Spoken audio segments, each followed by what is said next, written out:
اللهم صل على سيدنا محمد يا رب صل وسلم دائما ابدا. یہ بات ہے عثمان غنی رضی اللہ تعالیٰ عنہ کو ان کی خالہ نے اس وقت بتلا دی تھی جب آپ اسلام میں بھی داخل نہیں ہوئے تھے کہ پیغمبر کی 2 بیٹیاں تمہاری نکاح میں ہوئی. یہ بات سن کر حضرت عثمان غنی کو حیرت ہوئی کہ ایسے کیسے ہو سکتا ہے. تو فوراً سیدنا صدیق اکبر رضی اللہ تعالیٰ عنہ کے پاس گئے. دوستی تھی کیونکہ دونوں لوگ نہایت ہی شریف اور نہایت ہی معزز تھے. اسلام لانے سے پہلے بھی کبھی بتوں کی پوجا نہیں.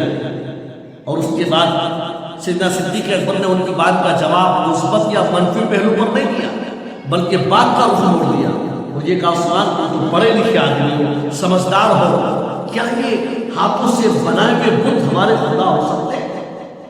حضرت عثمان غنی رضی اللہ تعالیٰ نے کہا نہیں. اور پھر ہوا یہ کہ حضرت عثمان غنی جب اسلام میں داخل ہوئے تو حضرت رقیہ رضی اللہ تعالیٰ عنہ کا نکاح, انہا کا نکاح آپ نے حضرت عثمان سے کرایا. اور سن 1 ہجری میں جب بدر کا واقعہ پیش آیا تو عثمان غنی رضی اللہ تعالیٰ عنہ شریک نہیں ہو سکے. تیمارداری میں حضرت رقیہ رضی اللہ تعالیٰ عنہ کی تیمارداری میں آپ رہے اور انتقال ہونے کے بعد آپ نے تدفین کی اور اس کے بعد کلثوم رضی اللہ تعالیٰ عنہ کا نکاح اللہ کے نبی نے آپ سے کیا. تو پیغمبر کی 2 صاحبزادیاں حضرت عثمان غنی رضی اللہ تعالیٰ عنہ کی نکاح میں آئی. اسی لیے آپ کو ذوالنورین کہا جاتا ہے. یہ آپ کی شان ہے کہ پیغمبر کی 2 صاحبزادیاں آپ کی نکاح میں.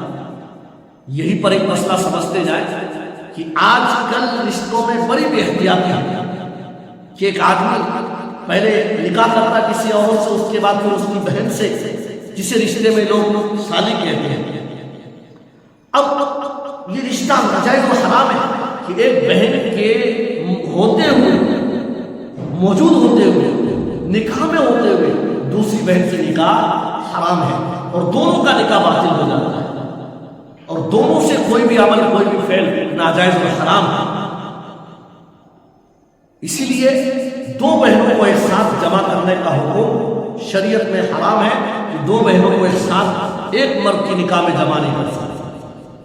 اور بھی رشتے ہیں اس میں کہ اگر کسی عورت سے نکاح کر لیا تو اس کی خالہ سے نکاح نہیں کر سکتے یا اس کی بھانجی سے نکاح نہیں کر سکتے. کسی عورت سے نکاح کیا تو اس عورت کی پھوپھی سے یا اس کی بھتیجی سے نکاح نہیں کر سکتے. اسی طریقے سے سوتیلی بہن سے نکاح نہیں کر سکتے اس عورت کی سوتیلی بہن جو ان کی بیوی ہے, خود کی بیوی کی سوتیلی بہن سے, اب وہ اللہ کی ہو یا خلافی ہو, یعنی ماں شریک ہو یا باپ شریک ہو. اسی طرح رضاعی بہن. یہ تمام رشتے حرام ہیں. اس کے نیچے اور بھی تفصیل طلب ہے لیکن یاد رہے کہ جس رشتے سے بھی 2 محرمات جمع ہوتی ہوں یہ رشتہ ناجائز ہے. جس طریقے سے 2 بہنوں کا ایک ساتھ جمع ہونا, خالہ اور بھانجی کا جمع ہونا, پھوپھی اور بھتیجی کا جمع ہونا, اپنی نکاح میں جمع کرنا, ان 2 عورتوں کو ایک ساتھ ناجائز ہے. اللہ کے نبی علیہ السلام نے 2 بیٹی جو دی ہیں وہ ایک کے انتقال کے بعد دوسری بیٹی حضرت عثمان غنی رضی اللہ تعالیٰ عنہ کو دی.